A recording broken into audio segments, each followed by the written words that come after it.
तो अगर हम लोग गेट 2024 के स्टैटिस्टिक्स की बात करें जो कि आईआईसी बैंगलोर ने अपनी डिटेल्ड रिपोर्ट में निकाला था, उसमें गेट मैकेनिकल इंजीनियरिंग में अराउंड 83,000 स्टूडेंट्स जो थे वो अपीयर हुए थे, रजिस्टर्ड तो 1 लाख से भी ज़्यादा हुए थे।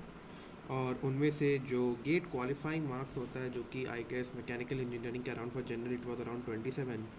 तो गेट क्वालिफाइंग मार्क्स 100 के बेसिस में कैलकुलेट होता है ऑब्वियसली, बिकॉज जो गेट का टोटल होता है वो 100 होता है। 3 घंटे का पेपर होता है। जो एप्टीट्यूड होता है वो तुम्हारा 15 मार्क्स का आता है, जिसमें तुम्हारे 10 क्वेश्चंस होते हैं, जिसमें 5 क्वेश्चंस होते हैं 1 मार्क्स के और 5 क्वेश्चंस होते हैं 2 मार्क्स के। वो जो एप्टीट्यूड होता है उसके अंदर तुम्हारा क्वांट आता है, एक आध दो लॉजिकल रीजनिंग और इंग्लिश के क्वेश्चन आ जाते हैं।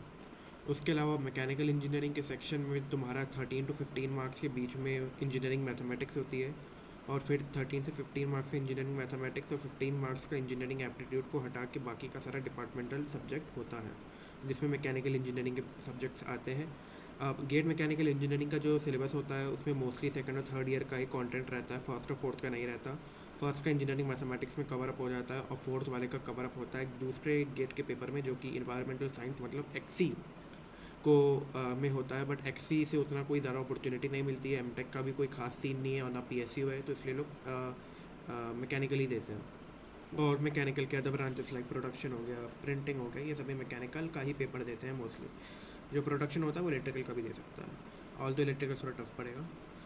सो अब मैकेनिकल इंजीनियरिंग में मोस्टली जो कंटेंट होता है वो तुम्हारा strength of materials, fluid mechanics और मैन्युफैक्चरिंग प्रोसेस और हीट ट्रांसफ़र, ये 4 टॉपिक से बहुत ही ज़्यादा क्वेश्चंस आते हैं, ठीक है। खासकर मैन्युफैक्चरिंग प्रोसेस, उसमें थोड़े मेमोराइजेबल एलिमेंट्स हैं, ये सारी चीज़ें थोड़ी पढ़नी होती है। और थर्मोडाइनमिक्स ऑल्सो, ठीक है, थर्मोडाइनमिक्स भी इंक्लूड करता हूँ। तो जो गेट स्कोर होता है वो एक बहुत ही कॉम्प्लेक्स फॉर्मूले के according GATE score total number of candidates, normalised marks और median of the total marks in ascending order के रेंज में कैलकुलेट किया जाता है, ठीक है। It's not a percentile, it's a GATE score, जिसकी बहुत ही कॉम्प्लेक्स कैलकुलेशन होती है। बट द पॉइंट इज़ कि अगर तुम्हारा 800 गेट स्कोर के ऊपर आता है, जो टॉपर होता है, जो फर्स्ट होता है, उसका 1000 गेट स्कोर होता है, बस इतना समझ लो, 1000 या 990 समथिंग, ठीक है। तो जो टॉप तो अगर तुमको टॉप आईआईटीज़ में एमटेक करनी है तो तुम 700 गेट स्कोर के ऊपर ले आओ, मिल जाएगा अच्छे स्पेशलाइजेशन में। आईआईटी दिल्ली में तो रोबोटिक्स भी मिल जाता है एमटेक के स्पेशलाइजेशन से, मैकेनिकल इंजीनियरिंग के गेट पेपर से, और साइबर सिक्योरिटी मिल जाती है। और दूसरी डीए का इंटरव्यू पास करना पड़ता है और एक पर्सनल टेस्ट होता है आईआईटी दिल्ली के अंदर, ठीक है।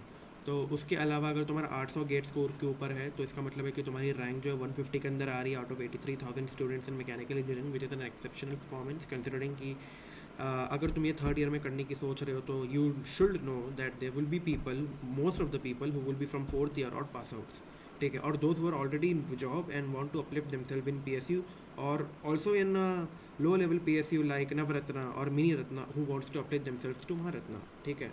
तो ये सारे होते हैं।